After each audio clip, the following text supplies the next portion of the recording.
Nina's heart hammered against her ribs as she heard it starting again. The all-too-familiar sound of her stepmother's voice rising from the kitchen, followed by 4-year-old Amy's quiet whimpers. The half-eaten sandwich on Nina's plate suddenly felt like stone in her stomach. "How many times do I have to tell you to be careful?" The words sliced through the house like knives. "Look what you've done." Nina crept to the kitchen doorway, where little Amy stood frozen beside a puddle of spilled juice, her tiny body trembling as tears streaked down her cheeks.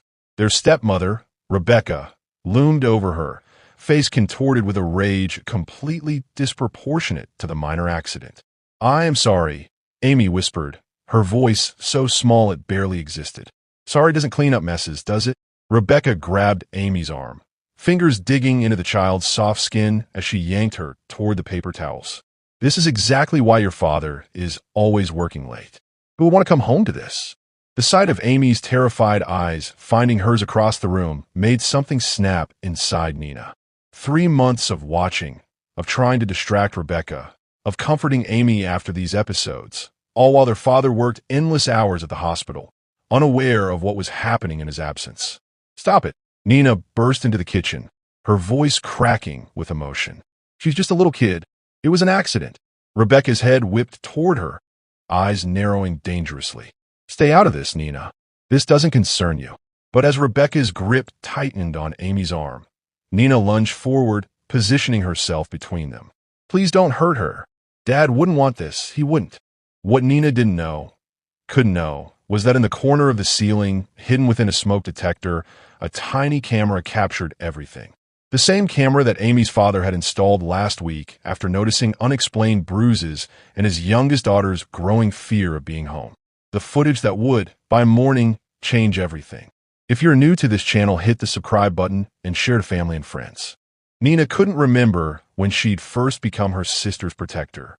Perhaps it was the night their father introduced Rebecca, Amy clutching Nina's hand with surprising strength for a 3-year-old. Or maybe during the whirlwind wedding 6 months later, when Amy had whispered, "Is she our real mommy now?" with uncertainty clouding her big blue eyes. What Nina remembered clearly was the change. How Rebecca's doting smiles disappeared the moment Dad's hospital shifts began stretching longer, her patience evaporating like morning dew under a harsh sun. "You're so good with Amy," her father had said just last week, dark circles under his eyes as he kissed Nina's forehead. "I don't know what we'd do without you, sweetheart." If only he knew that being good with Amy meant tracking Rebecca's moods, creating distractions when tension built, and teaching Amy to be invisible when possible. It meant whispering, "It's not your fault," after each of Rebecca's outbursts, and checking her little sister's arms for marks that hadn't been there before. Now, as Rebecca's attention shifted fully to Nina, Amy slipped away to hide behind the kitchen counter, making herself small, a skill she'd mastered too young. "This is exactly your problem, Nina." Rebecca's voice dropped to that dangerous quiet tone that always preceded the worst moments. "You undermine my authority every single time. Amy needs discipline, structure." Nina stood her ground despite her trembling knees. "She needs kindness. She's only 4. Rebecca stepped closer, her perfume, always too sweet, too heavy, making Nina's stomach turn. "Your father works himself to death for this family, while I'm stuck here, playing mother to someone else's children. The least you could do is show some respect." The familiar twist of guilt wrapped around Nina's chest. Dad was always exhausted since Mom died 3 years ago. Double shifts at the hospital, coming home just to shower and collapse into bed. He'd met Rebecca there, a hospital administrator with a warm smile who'd brought him coffee during long nights. "She makes me happy again," he'd explained when announcing their engagement, hope brightening his tired eye for the first time in years. "Don't you want me to be happy, girls?" They did, so desperately that they'd ignored the warning signs. Rebecca's stiffness when hugging them, her complaints about the noise when they laughed too loudly, how she'd rearranged their home until no trace of their mother remained. "I've tried being respectful," Nina said, her voice stronger than she felt. "But you're hurting Amy. She's scared of you." Rebecca's smile was cold as winter. "She should be. Fear builds character. My mother didn't coddle me, and I turned out perfectly fine." She glanced at her watch. "Your father won't be home until morning. Plenty of time for you both to remember who's in charge here." With practiced efficiency, Rebecca grabbed Nina's arm, marching her toward the stairs. No dinner for either of you tonight. Perhaps hunger will improve your attitudes. Nina didn't resist, knowing from experience that compliance now meant Rebecca might leave Amy alone. As they passed the living room, Nina caught sight of the new smoke detector Dad had installed last week, one of several home improvements he'd mysteriously prioritized recently. "This isn't right," Nina said as Rebecca pushed her into the bedroom she shared with Amy. "Dad would be upset if he knew, but he doesn't know, does he?" Rebecca's smile widened, revealing perfect teeth that reminded Nina of a documentary about predators. Because who would he believe? The dedicated wife who gave up her career to raise his children? Or the problem daughter who's been acting out since her mother died? The door slammed shut, the new lock clicking into place from the outside. Another recent improvement that Rebecca had convinced Dad was necessary because the girls had been sleepwalking. Nina pressed her ear against the door, listening for Amy's footsteps. Minutes later, she heard the small padding of feet being marched upstairs, followed by Amy's quiet crying as she was pushed into the room. "Nina," Amy whispered, running into her sister's open arms. "I didn't mean to spill it." "I know, Ames." Nina guided her to the bed, examining her arms where red finger marks were already darkening. "Does anything hurt really bad?" Amy pointed to her shoulder. "She pulled me up the stairs." Nina felt that familiar, helpless anger burning in her chest. She tried telling her teacher once, but the conversation had resulted in a parent-teacher conference where Rebecca had cried convincingly about the challenges of step-parenting while grieving children invented stories for attention. After that, Dad had sat Nina down for a serious talk about giving Rebecca a chance and not making things harder than they already were. "When is Daddy coming home?" Amy asked, curling against Nina's side.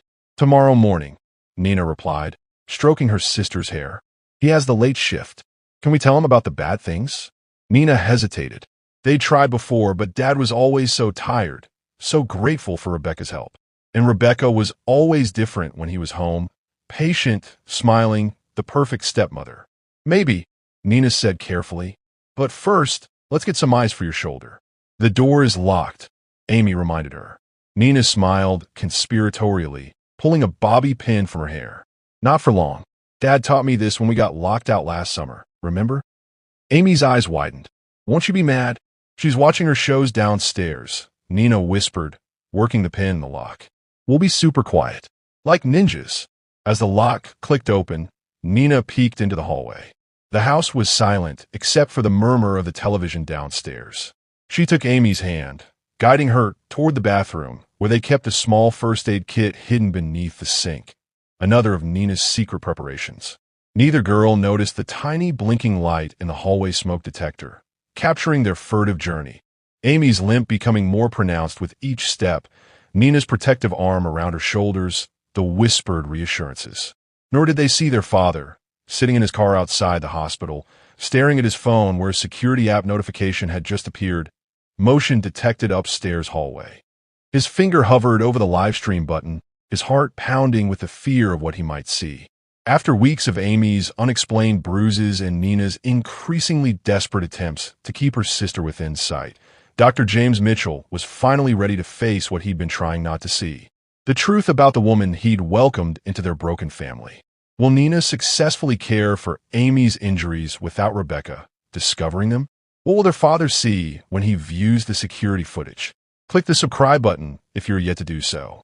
"Hold still, Ames," Nina whispered, gently pressing the cold washcloth against her sister's shoulder. They sat huddled on the bathroom floor, the first aid kit open beside them, working by the dim night light to avoid attracting Rebecca's attention. "It stings," Amy whimpered, biting her lip to stay quiet. Nina's heart twisted at the purplish marks forming on her sister's pale skin. "I know, but it'll help with the swelling." She reached for the children's pain reliever they'd hidden behind the toilet tank, another part of their secret survival system. "Nina." Amy's voice was barely audible. "Is it because I'm bad?" Nina froze, meeting her sister's eyes in the dim light. "What?" "Rebecca says I make messes because I'm bad inside. That's why Mommy went to heaven, because she knew." "No." Nina's voice was fierce despite its softness. "Mom loved you more than anything in the whole world. And you're not bad. Not even a little bit." Amy studied her sister's face, searching for truth with the solemn intensity only children possess. Then why does she hate me? Nina struggled to find words a 4-year-old could understand. How could she explain that some people were broken in ways that had nothing to do with those around them? That Rebecca's cruelty spoke of her own damage, not Amy's worth? Some grown-ups have monsters inside them, Nina finally said. And the monsters make them do mean things. It's not about you, Ames. It's about Rebecca's monsters. Amy considered this. Like in my storybooks, where the person isn't really bad. They just have a curse. Something like that. Nina managed a small smile, smoothing Amy's tangled curls. Now let's get back to our room before. The bathroom light suddenly blazed on, making both girls wince. Rebecca stood in the doorway, her face a mask of cold fury. What exactly do you think you're doing? She took in the scene. The first aid kit, the washcloth, Amy's exposed shoulder with its darkening bruises. Breaking out of your room? Stealing medication? Nina rose slowly, positioning herself between Rebecca and Amy. She was hurt. I was just helping her. Rebecca's laugh held no humor. Helping her what? Build a case against me? Is that what you're doing? She stepped forward, her voice dropping to a dangerous whisper. Taking pictures of every little scratch and bruise like they're proof of something? A chill ran through Nina. She'd been doing exactly that, secretly using her school tablet to document Amy's injuries, though she hadn't told anyone yet. Amy fell on the stairs when you pulled her, Nina said evenly, fighting to keep her voice from shaking. She needed ice. Rebecca's gaze shifted to Amy, who shrank back against the bathtub. Is that what happened? Amy? Did I push you down? Is that what you're telling people? Amy's eyes widened in terror, looking to Nina for guidance. Before Nina could intervene, Rebecca grabbed the first aid supplies, dumping them into the sink. This little conspiracy ends now, she said, yanking Amy to her feet. Both of you back to your room. Please, Nina begged as Rebecca dragged Amy toward the hallway. She didn't do anything wrong. I'm the one who unlocked the door. Rebecca paused, something calculating entering her expression. You're right. This is your fault. She released Amy with a small push. Go to your room, Amy. Your sister and I need to have a discussion about respect and boundaries. Horror flooded Nina as she understood what was happening. Rebecca was shifting targets, focusing her anger on Nina instead. Go, Amy, Nina urged when her sister hesitated. It's okay. Amy retreated, casting terrified glances over her shoulder until she disappeared into their bedroom. Once she was gone, Rebecca's facade of control cracked, revealing the rage beneath. You think I don't see what you're doing? She hissed, backing Nina against the bathroom counter. Turning your sister against me? Make your father question my methods. Her fingers dug into Nina's arm. I've tried to be patient with you, Nina. I've tried to understand your grief. But your little rebellion ends tonight. 20 miles away, Dr. James Mitchell sat in his parked car outside the hospital, staring at his phone in mounting horror. What had begun as a quick check of his new security system during a break had become an unbearable nightmare as he scrolled backward through hours of footage. Rebecca dragging Amy up the stairs, Nina being locked in her room, the confrontation in the kitchen, each clip more damning than the last. His hands shook as he called his colleague, Dr. Patel, who had just arrived for the night shift. Sandra, I need emergency coverage. Family situation. His voice sounded strange to his own ears, detached, as if coming from somewhere else. My daughters are in danger. Of course, James. Go. I've got your patience. As he started the car, his phone chimed with another alert. The bathroom hallway camera had detected motion again. James tapped the notification with dread, the live stream opening to reveal Rebecca gripping Nina's arm, her face twisted with an anger he'd never witnessed. Think your father would choose you over me? Rebecca was saying, her voice distorted but clear enough through the phone's speakers. He married me to fix your broken little family, because he couldn't handle you girls alone. That's not true, Nina replied, her voice steady despite her obvious fear. No. Rebecca's smile was terrible to behold. Why do you think he works such long hours? Why do you think he installed these new locks? He knows you're troubled, Nina. Unstable since your mother died. James watched in stunned disbelief as his 11-year-old daughter stood her ground, chin raised despite the tears in her eyes. Dad would never believe that, and he wouldn't want you hurting Amy. Rebecca's laugh chilled him to the bone. Your father believes whatever I tell him. By morning, he'll believe Amy's bruises came from you. That you're jealous of the attention she gets, acting out for. Rebecca froze suddenly, her gaze shifting upward to the smoke detector in the hallway, directly at the hidden camera. For one terrible moment, James thought she'd spotted it. Instead, a new sound had caught her attention. Tiny footsteps, followed by Amy's voice from somewhere off-screen. I called Daddy. The live stream showed Rebecca releasing Nina, turning toward Amy, who stood clutching the cordless house phone. What did you do? Rebecca advanced toward the smaller child. She knows, Nina said quickly, drawing Rebecca's attention back to her. I showed Amy how to use speed dial last week. For emergencies. James hadn't received any call, meaning Amy had likely just pressed buttons randomly. But his daughters had created the perfect distraction, working together even in crisis. With shaking hands, he called 911 while flooring the accelerator. This is Dr. James Mitchell. I need police sent to 47 Oakwood Drive immediately. My children are being abused by my wife. I have video evidence. Please hurry. As he sped through the night, James could still hear the dispatcher's voice asking for details. But his mind was filled with a singular, devastating thought. He had brought this woman into their lives. He had left his daughters in her care, ignoring the signs, choosing to believe the convenient lies because the truth was too difficult to face.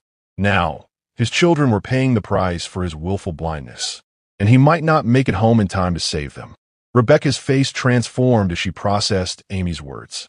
The calculated anger melted into something far more dangerous, the cornered look of someone with nothing to lose.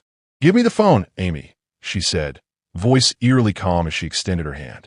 Amy clutched the cordless phone to her chest, backing toward the bedroom. I called Daddy. He's coming home. Nina recognized the shift in Rebecca's demeanor, how her shoulders straightened, her breathing slowed. It was the same transformation she'd witnessed before Rebecca's worst episodes, a cold calculation replacing hot anger. Amy didn't actually call anyone, Nina said quickly, trying to redirect Rebecca's attention. The phone's been in our room all night. She's just pretending.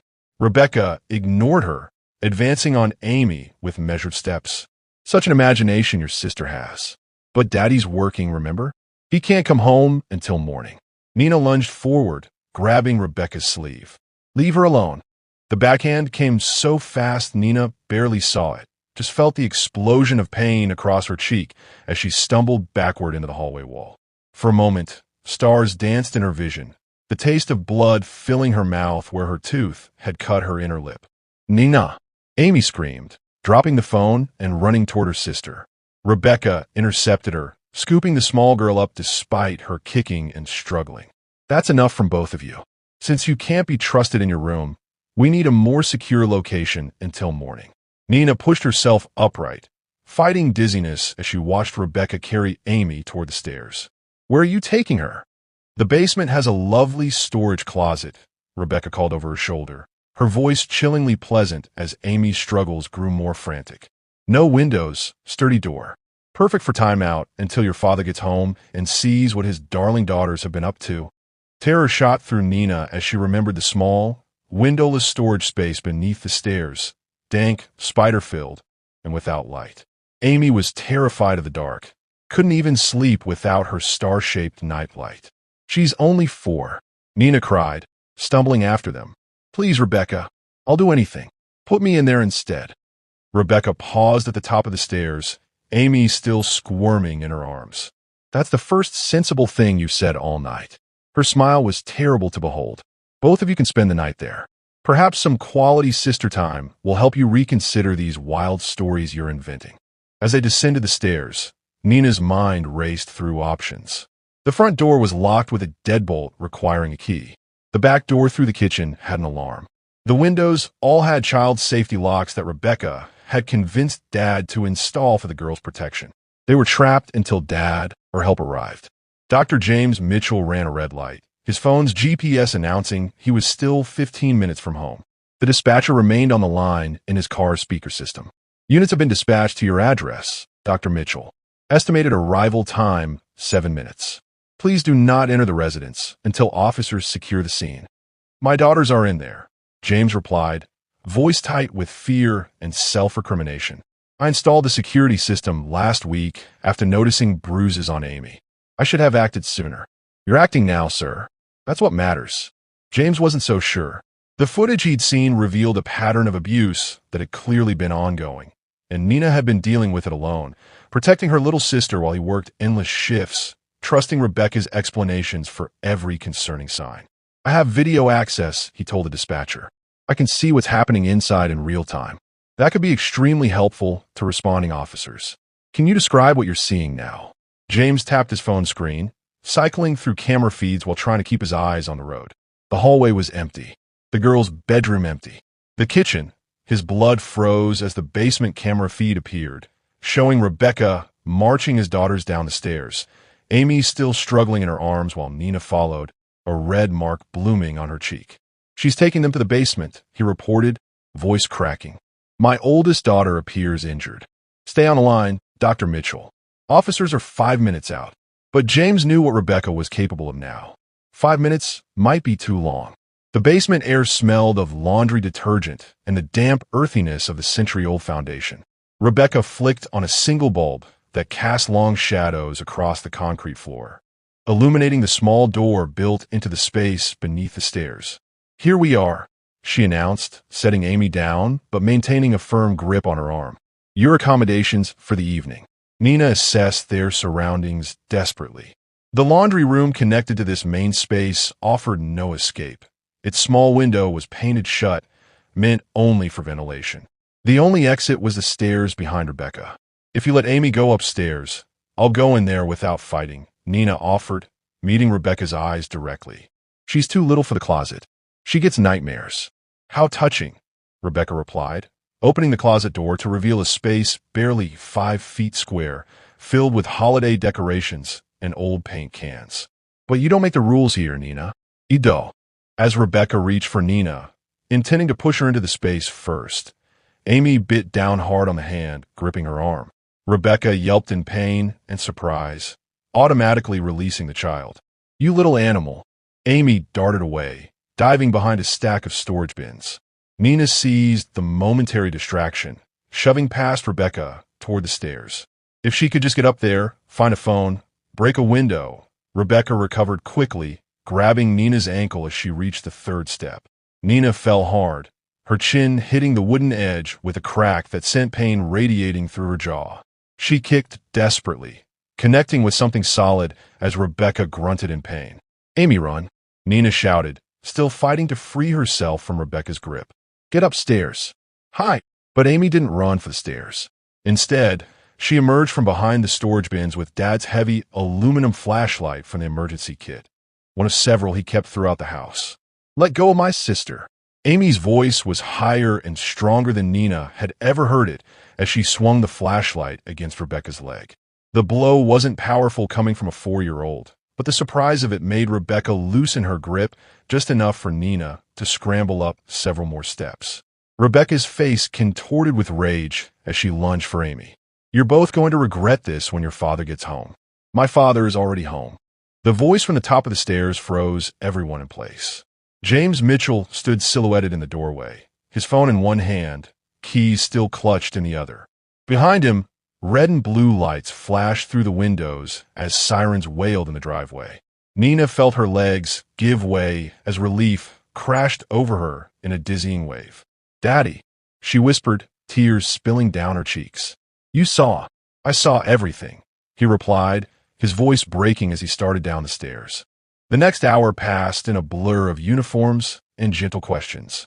Nina sat wrapped in a shock blanket on the living room sofa, Amy curled against her side like a koala, refusing to be separated even as paramedics tried to examine them. Dad knelt before them, his doctor's hands trembling as he carefully documented Amy's bruises with his phone camera, tears streaming unchecked down his face. I'm so sorry, he kept whispering. I should have seen it. I should have known.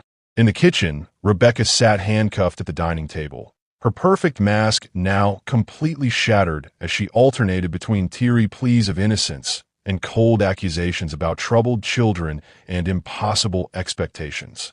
Your daughters need serious help, James, she called out, voice carrying deliberately into the living room. Ask Nina about the pictures she's been taking. Ask her about the stories she's been telling Amy about me. Nina flinched at the familiar tactic. Rebecca trying to flip the narrative to make her the unstable one. But this time, something different happened. "That's enough, Mrs. Mitchell," the female detective interviewing Rebecca said firmly. "We have extensive video evidence corroborating the children's account." Video evidence. Rebecca's voice faltered for the first time. "What are you talking about?" Detective Louisa Barnes entered the living room, nodding respectfully to Nina before addressing their father. "Dr. Mitchell, we'd like to review the security footage with you. Would you be comfortable with a female officer staying with the girls while we do this?" Dad looked to Nina for guidance, a role reversal that felt strangely validating. "Would that be okay, sweetheart?" Nina nodded, though Amy whimpered and clung tighter. "Can Officer Jesse stay?" she asked, glancing toward the young female officer who had been gently talking with Amy, showing her the shiny badge that had momentarily distracted her from the chaos. "Of course," Detective Barnes agreed, her kind eyes belying the steely determination Nina had witnessed when she'd first confronted Rebecca. "Officer Chun has 3 little sisters of her own." As Dad followed the detective to review the footage, Officer Chun settled nearby, maintaining a respectful distance that somehow still felt protective. "You were very brave," she told Nina quietly, "both protecting your sister and telling the truth when we arrived." Nina stared down at her hands, which hadn't stopped shaking. "I should have told someone sooner. A teacher or the school counselor." "You did try, though, didn't you?" Officer Chun asked perceptively. Nina's head jerked up in surprise. "How did you know?" "Because that's what good big sisters do," the officer replied. "And because it's in your school records. Your teacher noted a concerning conversation 3 months ago, but after a meeting with your stepmother, no action was taken." Hot tears pricked Nina's eyes. "Nobody believed me. Rebecca told them I was jealous and making things up. That's what abusers do," Officer Chun explained gently. "They're very good at appearing charming and reasonable to other adults while isolating their victims." Amy stirred against Nina's side. "Is the monster gone from Rebecca now?" she asked drowsily, her father's earlier medical examination having worn her out. Nina exchanged a glance with Officer Chun, who nodded encouragement. "Rebecca doesn't have monsters inside her, Ames," Nina admitted carefully. "Remember how I told you some grown-ups have monsters that make them do bad things? I was wrong. Rebecca chose to be mean. The bad choices were all hers." Amy considered this with the solemn intensity only a 4-year-old could muster. "So, she's just a bad person? Like the evil queen?" "It's more complicated than fairy tales," Officer Chun interjected kindly. "But what matters is that you're safe now, and what happened wasn't your fault. Not ever." From the study came the sound of something heavy hitting the wall, followed by their father's voice rising in anguish. Nina instinctively covered Amy's ears, but the little girl had already dozed off, emotional exhaustion finally claiming her. Minutes later, Dad emerged from the study looking hollowed out, his normally warm eyes now haunted by whatever he'd witnessed in the security footage. Behind him, Detective Barnes carried a laptop and several evidence bags. "Nina," Dad said, his voice rough as he knelt before her again, "I need to ask you something important, and I need you to know you can tell me the absolute truth." Nina nodded, suddenly afraid of what he might have discovered. "Has Rebecca ever hurt Amy when I wasn't home before tonight?" The cameras only show the past week, but some of what I saw suggests this wasn't the first time. The weight of secrets Nina had carried for months pressed against her chest. With Amy asleep and unable to hear, she finally let the truth spill out. "It started with little things after you got married. Pinching Amy when she was too loud, making her stand in the corner for hours, not letting her eat if she spilled something." Nina took a shuddering breath. "After you started the night shifts, it got worse. She'd shake her really hard when she cried. Once she locked her in the bathroom all night because she had an accident." Each revelation seemed to physically pain her father, but Nina couldn't stop now that the dam had broken. "I tried to protect her. I kept a journal of everything with dates. It's hidden in my book collection." Detective Barnes stepped forward. "Would you show me where, Nina?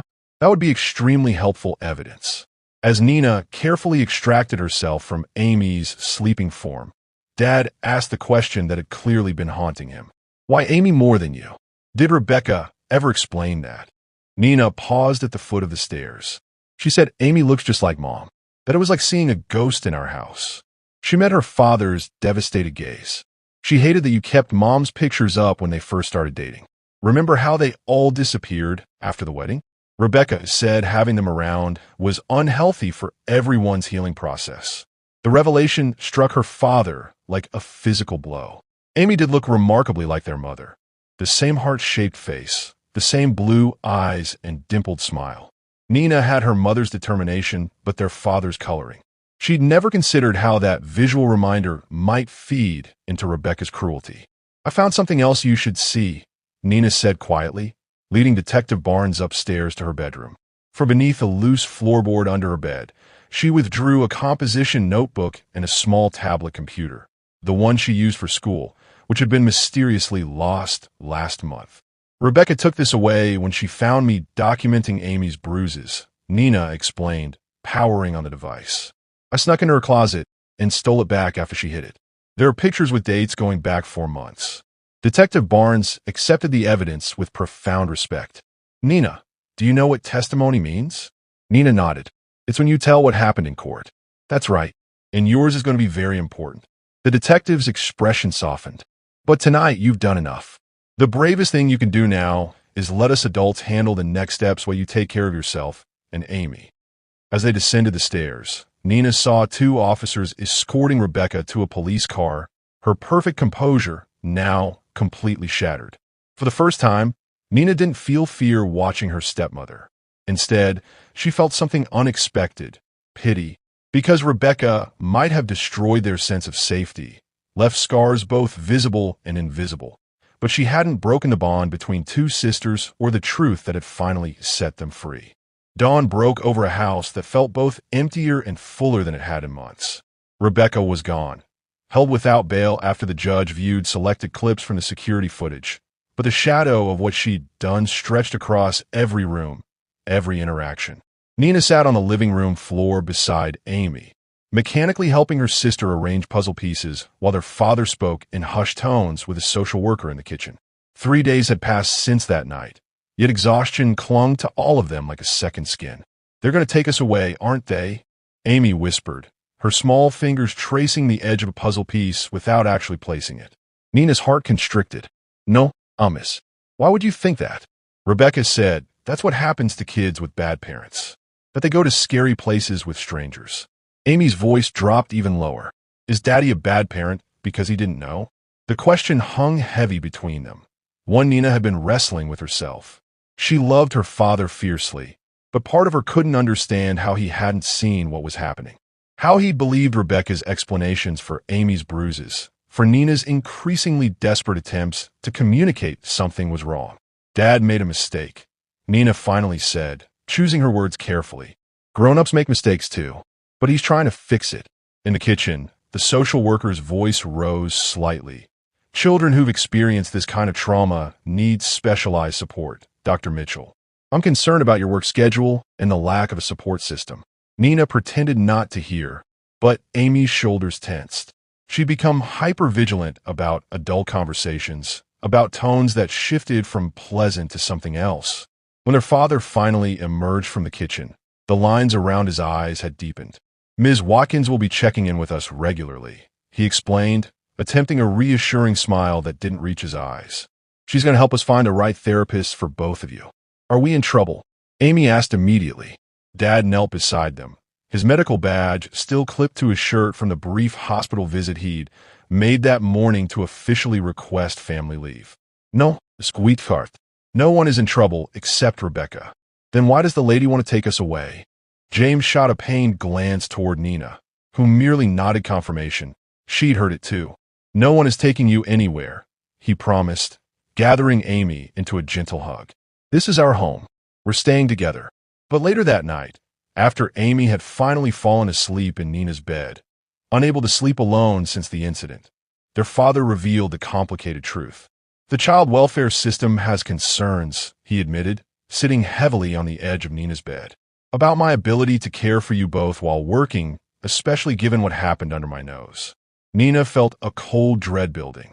"But you're our dad." "I am, and I always will be." He ran a hand through his disheveled hair. "But I failed you both.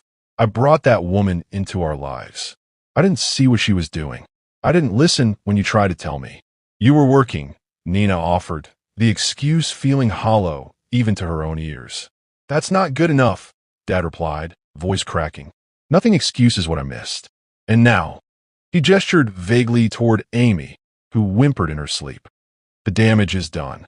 The family therapist who had visited that afternoon had noted several concerning behaviors in Amy.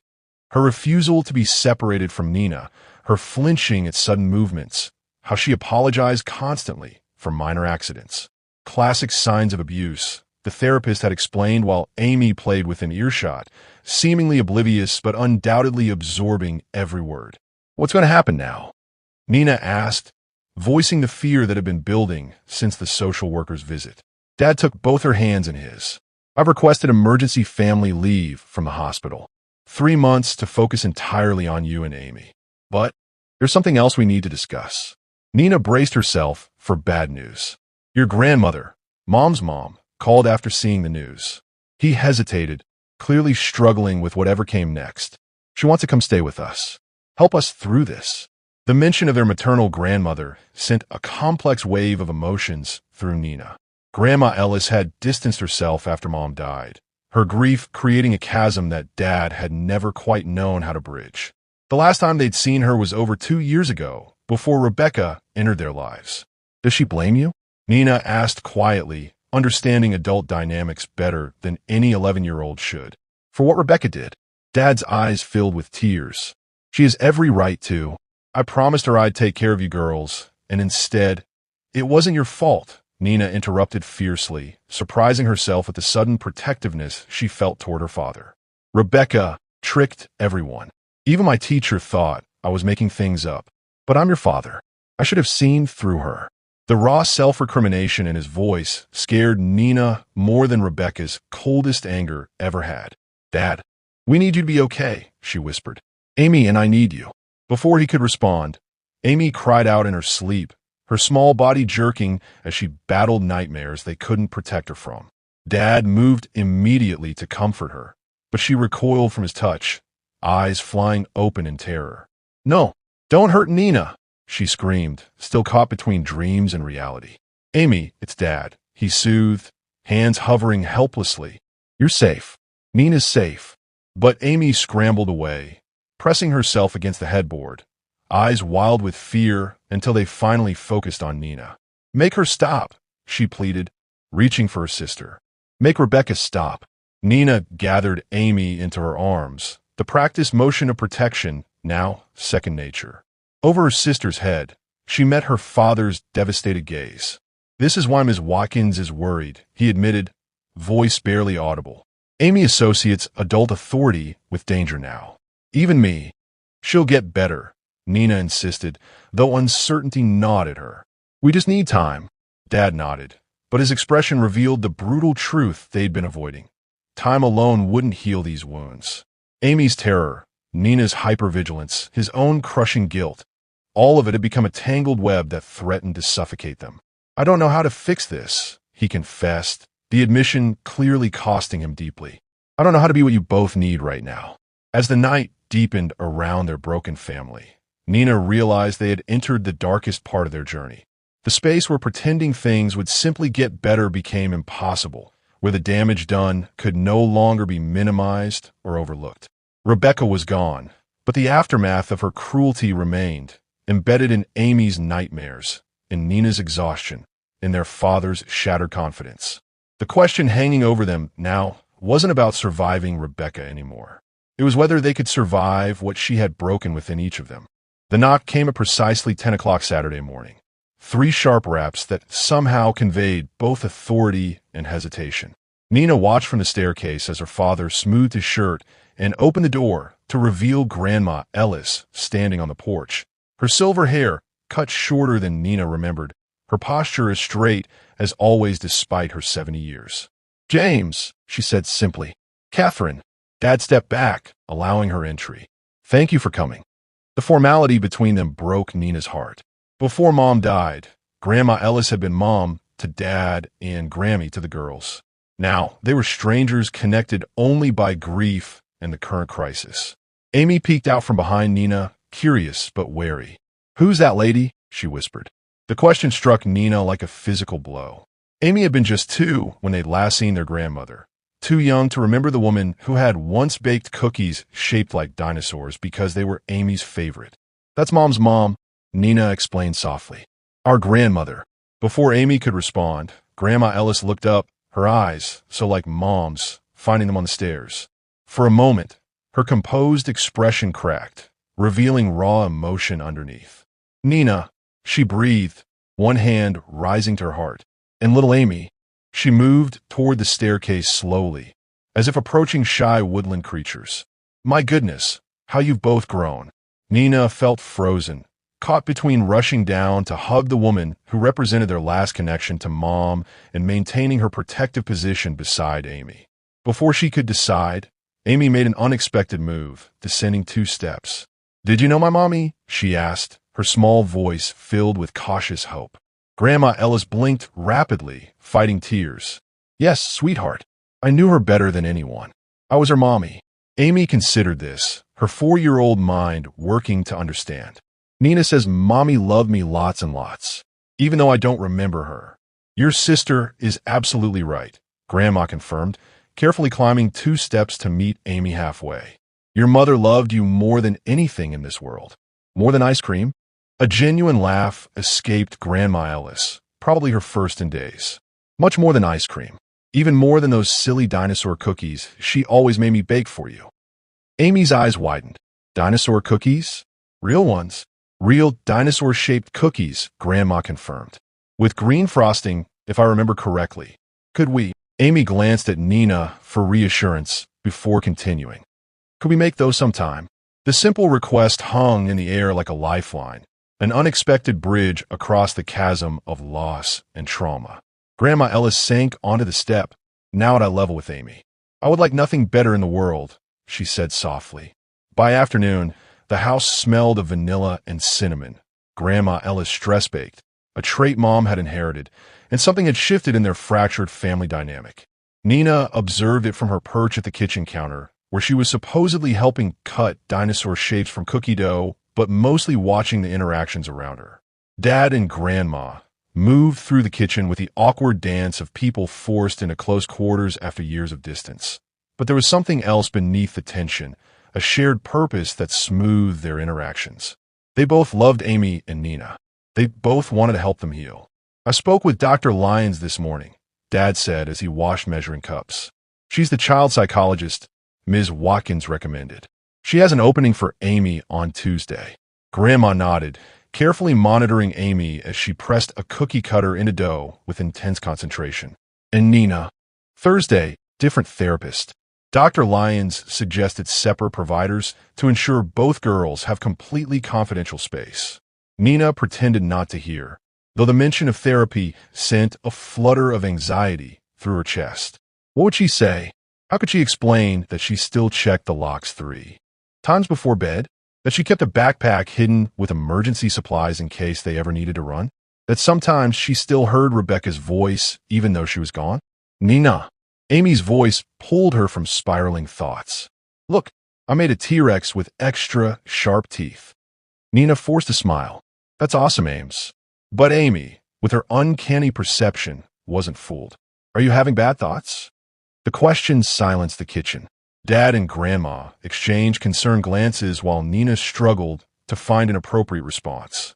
"Sometimes I still worry," she admitted carefully. Amy nodded solemnly. "Me too.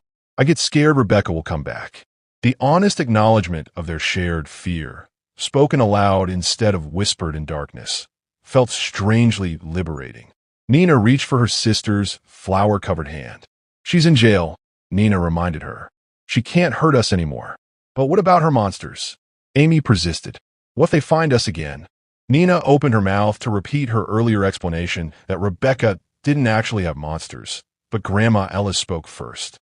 "Monsters can't survive in a house with love in it," she said, wiping her hands on a dish towel before joining them at the counter. "That's why your sister protected you so well, Amy. Her love was stronger than any monster." Dad approached cautiously, his doctor's eyes noting Nina's tension, Amy's unconscious lean toward her sister. "I think what Grandma means is that you're both incredibly brave and now you have even more people to keep you safe. But you didn't know before, Amy said, the simple observation carrying devastating weight. You didn't see the monsters. The kitchen fell silent again, the unspoken accusation hanging in the air. Nina held her breath, waiting for her father's defense or grandma's intervention. Instead, Dad knelt to Amy's eye level. You're right, he said, his voice steady despite the pain in his eyes. I didn't see what was happening, and that was my greatest failure as your dad. I can't change that, but I promise you this. I will spend every day of my life making sure you and Nina are safe, happy, and heard. He extended his hand, palm up, an offer, not a demand. Will you help me learn how to do that better? By telling me when you're scared or worried or upset, even if you think it might hurt my feelings. Amy studied his outstretched hand, then looked to Nina for guidance. In that moment, Nina recognized the weight of her sister's trust and the opportunity for something to change. I think we could try, Nina said quietly. Together, Amy placed her small hand in their father's, and then reached for Nina's with her other hand, creating a circle that Grandma Ellis completed by resting her hands gently on both girls' shoulders. Together, Amy agreed. It wasn't forgiveness. Not yet. It wasn't healing. That would take much longer. But as they stood connected in the warm kitchen, the smell of cookies filling the air and afternoon light streaming through windows that had been shrouded in darkness for too long, Nina felt something she hadn't experienced in months. Hope. How will therapy help Amy process her trauma? Can Nina learn to be a child again instead of her sister's protector? Comment your thoughts below. And how did that make you feel, Nina? Dr. Perez asked, her gentle voice filling the cozy office where Nina had spent every Thursday afternoon for the past 6 weeks. Nina twisted the friendship bracelet on her wrist. Amy had made it in her own therapy sessions with Dr. Lyons, a tangible symbol of their bond. Scared, she admitted finally. When the power went out during the storm last night, Amy started screaming. All I could think was, I need to protect her. That's understandable. Dr. Perez nodded. Your protective instincts kept both of you safe for a long time. But Dad and Grandma were right there, Nina continued, frustration edging her voice. They handled it. Dad had flashlights ready, and Grandma knew exactly what to say to calm Amy down. They didn't need me to fix it. The revelation hung in the air between them, the crux of Nina's struggle these past weeks. Learning to be 11 again after months of being Amy's primary protector was proving harder than anyone had anticipated. It sounds like you're having trouble letting go of your role as Amy's guardian, Dr. Perez observed. Nina nodded, tears threatening. What if they miss something? What if Amy needs me and I'm not there? That's a big burden for someone your age. Dr. Perez leaned forward. What would happen if you shared that worry with your dad and grandmother? Nina considered the suggestion. 6 weeks ago, she would have dismissed it immediately, but things had changed, slowly, incrementally, but undeniably. When Nina emerged from her session, she found her father waiting in the reception area, a familiar notebook open on his lap. The communication journal had been Dr. Lyon's suggestion, a place where each family member could write down difficult feelings or questions they weren't ready to voice aloud. Productive session? Dad asked, closing the notebook as Nina approached. Dr. Perez thinks I should talk to you and Grandma about something, she replied, surprising herself with her directness. Dad's eyes widened slightly. Nina usually processed her therapy insights for days before sharing them. I'm all ears, whenever you're ready. The drive home was quiet, rain pattering against the windshield as Nina gathered her thoughts. When they pulled into the driveway, she noticed Grandma's car was missing. Where's Amy and Grandma? She asked, immediately scanning for signs something was wrong. They're fine, Dad assured her, recognizing the spike in her vigilance. Amy had a good session with Dr. Lyons and wanted to get ice cream after. I thought it might give us a chance to talk, just the two of us. Inside, the house felt different than it had 2 months ago, warmer, with traces of their healing visible everywhere. Amy's artwork covered the refrigerator. Grandma's knitting basket sat beside the couch. Dad's medical journals no longer dominated the coffee table, replaced by board games and puzzle boxes. The hidden cameras remained, but now by choice, a safety measure they'd all agreed upon during a family meeting. I'm having trouble letting go, Nina blurted as they settled at the kitchen table. Of being Amy's protector. Dad nodded, unsurprised. Even noticed. You have. Last week when Amy stumbled on the stairs, You moved so fast, I barely saw you, he said gently. And you still check her arms for bruises when you think no one's watching. Nina felt her cheeks flush. I don't trust that she's really safe, she confessed, the words burning her throat. I don't trust that you and Grandma will notice if something's wrong. She expected hurt or defensiveness, but instead, her father reached across the table and took her hand. That makes perfect sense, Nina. I failed you both once. Your brain is trying to protect you from that happening again. The simple validation released something tight in Nina's chest. Dr. Perez says I need to be a kid again. She's right, Dad agreed. But that doesn't happen overnight. It happens in small steps with lots of support. He hesitated before continuing, which is why I wanted to talk to you about something important. Nina tensed instinctively. Ms. Watkins completed her final evaluation yesterday, he explained. The child welfare case is officially closed. They determined that with the support systems we've put in place, therapy, Grandma living here, my reduced work schedule, you and Amy are in a stable, safe environment. Relief flooded through Nina. They're not taking us away. No one is taking you anywhere, Dad affirmed. But there's more. Rebecca's plea hearing was yesterday. Nina's stomach clenched. They'd been carefully shielded from the legal proceedings, but she knew from overheard conversations that Rebecca had been seeking a plea deal. She accepted a plea of guilty to child endangerment and assault, Dad said, watching Nina's reaction carefully. She'll serve 18 months, with mandatory counseling and a permanent restraining order against contacting either of you. That's not very long, Nina whispered. No, it's not, Dad acknowledged.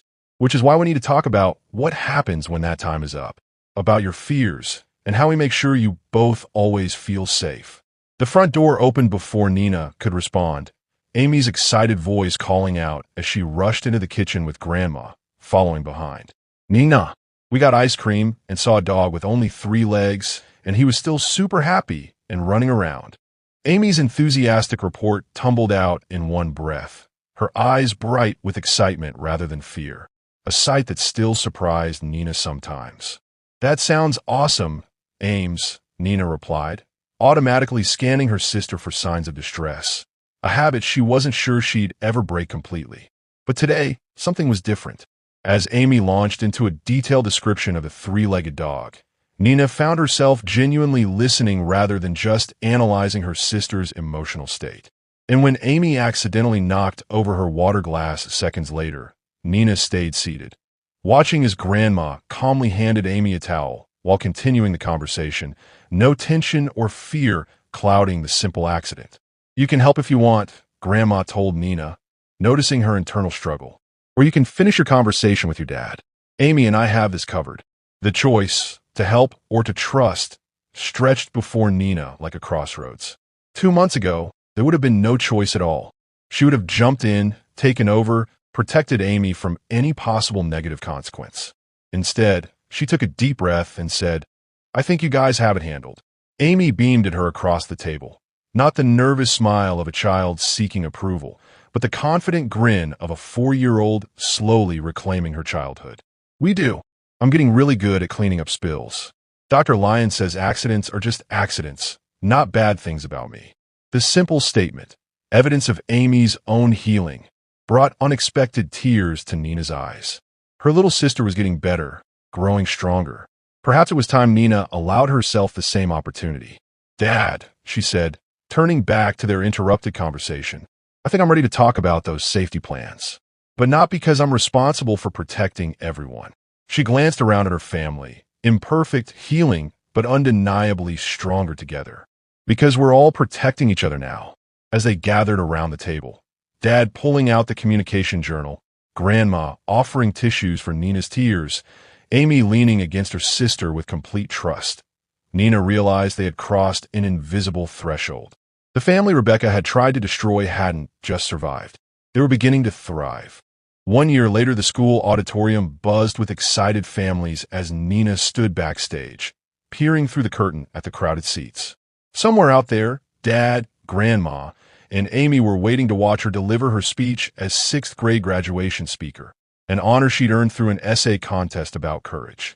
Nervous, Miss Collins, her English teacher, asked, straightening the note cards in Nina's hands. A little, Nina admitted. but the good, kind of nervous. Ms. Collins smiled knowingly. A year ago, she'd been one of the first teachers to notice the change in Nina after Rebecca's arrest. How she'd gradually stopped checking her phone every 5 minutes to text Grandma about Amy. How she'd begun participating in class discussions instead of sitting vigilantly alert. How she'd finally joined the school's writing club when Dad adjusted his schedule to be home every afternoon. "Your family is in the third row," Ms. Collins offered. "Amy's holding a sign." Nina peeked out again, immediately spotting her sister's handiwork, a glitter-covered poster declaring, "My sister is brave," in wobbly letters. Amy sat between Dad and Grandma, practically vibrating with excitement in the new dress she'd picked out herself for the occasion. So much had changed in a year. Principal Jacobs approached, clipboard in hand. "Ready, Nina? You're on after the welcome speech." Nina nodded, surprised to realize she truly was ready. Not just for the speech, but for this milestone marking her transition to middle school, to growing up. As she took her place at the side of the stage, Nina reflected on the journey that had brought them here. The first months after Rebecca's arrest had been the hardest. Amy's nightmares, Nina's hypervigilance, Dad's crushing guilt, Grandma's grief over the lost years. There had been setbacks. Amy's panic attack when a substitute teacher raised her voice in class. Nina's own breakdown after seeing Rebecca's face on a news broadcast about the sentencing. But there had also been breakthroughs. The first night, Amy slept in her own bed. The afternoon, Nina went to a friend's house without checking on her sister every hour. Dad's promotion to a day shift position that allowed him to be home every evening. Grandma's decision to sell her house and move permanently into the renovated guest suite. Small victories that, accumulated over months, had rebuilt their sense of safety and family. Principal Jacobs' voice cut through Nina's thoughts. Our student speaker, who wrote an essay entitled "The Courage to Trust Again." Please welcome Nina Mitchell. The applause carried Nina onto the stage, her focus immediately finding her family in the audience. Dad gave her an encouraging thumbs up while Amy bounced in her seat, waving the glittery sign. Grandma pressed a hand to her heart in that quiet way she had of saying, "I'm proud of you," without words. Nina placed her note cards on the podium, took a deep breath, and began. When my teacher announced the essay contest theme was courage, I thought about writing something about famous heroes or brave historical figures. Instead, I decided to write about something I know firsthand: how hard it is to trust again after that trust has been broken. The auditorium quieted, parents and students alike drawn in by the unexpected candor from a 12-year-old. A year ago, my 5-year-old sister taught me what real courage looks like. After experiencing things no child should face, she somehow found the strength to believe that not all adults would hurt her, that accidents wouldn't lead to punishment, that it was safe to laugh loudly again. Nina glanced at Amy, who had stopped bouncing and was listening with solemn attention. I thought being brave meant protecting others from harm. What I've learned is that sometimes the bravest thing you can do is let others protect you. To admit you're scared and ask for help. To trust again when everything in you screams that it's not safe. In the audience, her father wiped discreetly at his eyes. Courage isn't the absence of fear. It's continuing to move forward despite that fear. Nina's voice strengthened. My family has had to be very brave this year. We've learned that healing isn't a straight line, that some days are harder than others. But we've also learned that we're stronger together than we ever were apart. As Nina continued her speech, she noticed Ms. Watkins, their former social worker, slipping into the back of the auditorium. Their case was long closed, but Ms. Watkins still checked in occasionally, not as an official representative of Child Protective Services, but as someone who genuinely cared about their progress. So, as we graduate today and move forward into middle school, I want to challenge everyone to think about courage differently, Nina concluded. It's not just about big, heroic actions. Sometimes it's about small acts of trust, of kindness, of believing that even after difficult times, good things are still possible. The applause that followed felt like a release, an acknowledgement of how far she'd come from the frightened, hypervigilant child who had once stood between her sister and harm. After the ceremony, as families mingled in the school courtyard, Amy rushed to Nina, nearly tackling her with an enthusiastic hug. "You did it. You weren't even scared," Amy exclaimed, her face alight with admiration. "I was a little scared," Nina admitted, returning the hug. "But that's okay. Dad and Grandma approached more sedately, though their pride was evident in every feature. "That was beautiful, Nina," Dad said, his voice rough with emotion. Grandma simply wrapped her arms around Nina, holding her close in the way that always made Nina feel connected to her mother somehow. "Your mom would be so proud of you both," Grandma whispered. "I know I am." As they walked toward the parking lot, Ms. Watkins intercepted them briefly. "I just wanted to say congratulations," she said, her professional demeanor softened by genuine warmth. "Not just for the graduation, but for everything you've accomplished this year." "Thank you for helping us stay together," Nina replied, meaning it sincerely despite her initial wariness of the social worker last year. As Ms. Watkins moved on to greet another family, Amy tugged at Nina's graduation gown. "Can we get ice cream to celebrate?" "Actually," Dad said, "I thought we might try something different today." The community pool opened last weekend. Nina and Amy exchanged surprised glances. The pool had been a topic of careful discussion in family therapy for weeks. Amy's fear of water, born from Rebecca's punishment of cold showers, had been one of their ongoing challenges. "Really?" Amy asked, a mixture of excitement and apprehension in her voice. "Only if you both want to," Dad clarified quickly. "Dr. Lyons thought it might be a good next step, but there's no pressure." Amy looked to Nina, still seeking reassurance in moments of uncertainty. But unlike a year ago, Nina didn't automatically answer for her sister or make the decision. "What do you think, Ames?" she asked instead. "We could just dip our toes in if you want, or watch from the side." Amy considered this, her face scrunched in concentration. "Maybe just a shallow part? If you and Daddy and Grammy are right there." "We'll be right beside you the whole time," Grandma promised. As they headed toward the car, discussing swimsuit options and the merits of different ice cream flavors to enjoy after the pool, Nina felt a sense of quiet completion. The family walking through the parking lot bore little resemblance to the broken, traumatized unit they'd been a year ago. Rebecca would be released from prison in just 5 months, a reality they had prepared for with safety plans, legal protections, and ongoing therapy. But she no longer held power over their daily lives or happiness. She was part of their past, not their future. What lay ahead was middle school for Nina, kindergarten for Amy, continuing healing for all of them. There would be difficult days, triggers they hadn't anticipated, moments when the shadows of what they'd endured would resurface. But Nina knew now that courage wasn't about facing those challenges alone. It was about facing them together and trusting that on the other side of fear, life was waiting to be lived. If this story touched your heart, please subscribe for more emotional journeys of healing and resilience. Share in the comments which character's transformation resonated with you most and why.